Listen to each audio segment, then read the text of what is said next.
La guerre de 14-18 sera l'apogée de la destruction, de l'autodestruction des pays d'Europe. Elle va se terminer en 1918 par l'effondrement des empires centraux, l'effondrement de l'empire d'Autriche-Hongrie et l'effondrement du Deuxième Reich. Et de 1919 à 1923 va apparaître donc l'Europe des traités de paix avec le démembrement de ces deux empires. L'empire allemand reste relativement conservé. L'empire austro-hongrois, en revanche, est dépecé. Pour ceux que ça intéresse, je conseille de lire Les conditions politiques de la paix, le livre on m'échappe, ces traités ont été en fait assez mal bâtis, assez mal conçus, notamment sous l'influence du président américain Wilson, puisque l'on reconnaissait le principe d'avoir des nations en fonction de la nationalité, mais on reconnaissait, il y avait comment dirais-je, oui, Jacques Bainville, c'était l'auteur que j'avais à l'esprit, sur les conséquences politiques de la paix. Jacques Bainville a écrit dès 1919 un livre d'une prémonition extraordinaire pour montrer que les traités de paix succédant à la guerre de 14-18 allaient mener à une nouvelle guerre, justement par un certain nombre d'absurdités qui avaient été faites, et notamment de principes contradictoires, notamment qui étaient appliqués au bénéfice de certaines nations et non pas d'autres, en particulier de l'Allemagne. Quoi qu'il en soit, nous voici arrivés en 1940. Et en 1940, on explique aux Français que tout va très bien et que nous avons une ligne Maginot qui nous permet de survivre à tout. Et quiconque ose remettre en cause le dogme officiel en disant « mais et si ça ne marchait pas ?» quiconque se voit à ce moment-là mis de côté. Charles de Gaulle l'a écrit tout au long des années 30, et quand il évoquait la possibilité d'avoir un plan B, on le mettait de côté. C'était exactement de la même façon que lorsque quelqu'un qui s'exprimait, comme j'ai pu le faire moi-même voici plusieurs années, pour dire « et si l'euro ne marche pas, qu'est-ce qu'on fait ?» Eh bien, ce qu'on fait, c'est qu'on met quelqu'un comme moi dans un placard parce qu'on n'a pas le droit de poser ce genre de questions. Le résultat, quand on a cette politique de l'autruche, quand on refuse d'envisager les plans B et les scénarios où les choses ne se passent pas, eh bien, ce qui se passe, ce sont des défaites à plate couture. Vous savez que ce qui s'est passé en 1940, c'est l'offensive de Guderian dans les Ardennes et le fait que, eh bien, la ligne Maginot, elle a duré ce qu'elle a duré, c'est-à-dire qu'elle a duré quelques heures et que la France a été en réalité complètement enfoncée. Complètement enfoncée, et on a vu réapparaître quoi?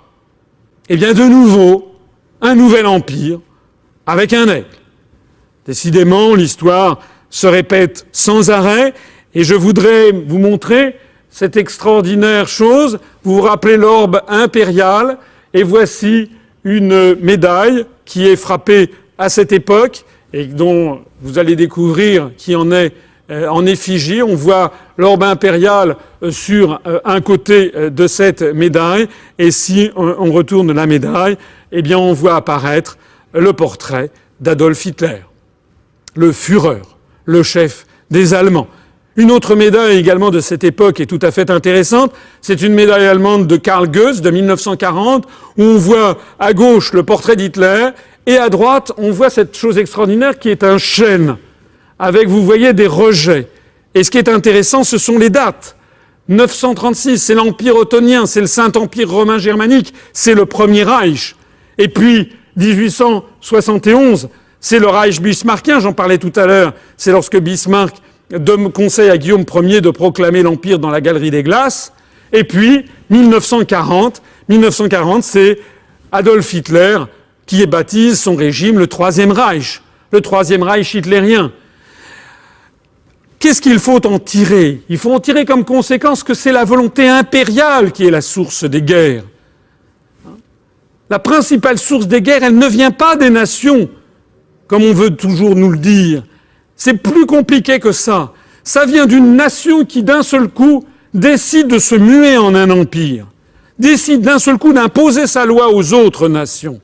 La France l'a été sous Napoléon. Rappelez-vous ce que disait Eugène de Beauharnais. L'Allemagne l'a été, l'Italie l'a été au temps de César, Byzance l'a été, l'Empire tsariste l'a été. Donc c'est cette espèce de remontée continuelle des empires. La Troisième République se termine en 1940, Comme vous le savez, avec le vote à Vichy qui accorde les pleins pouvoirs à Pétain, il y a seuls 88 députés qui refusent. Et donc, arrive un nouveau régime, un régime de collaboration.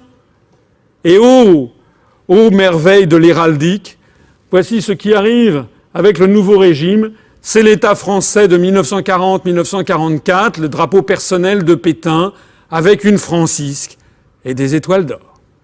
Décidément, à chaque fois qu'un symbole d'or arrive sur le drapeau national, c'est toujours, depuis des siècles, depuis maintenant un millénaire, lorsque l'on vole aux Français leur souveraineté et lorsqu'on veut leur imposer des décisions qu'ils ne veulent pas.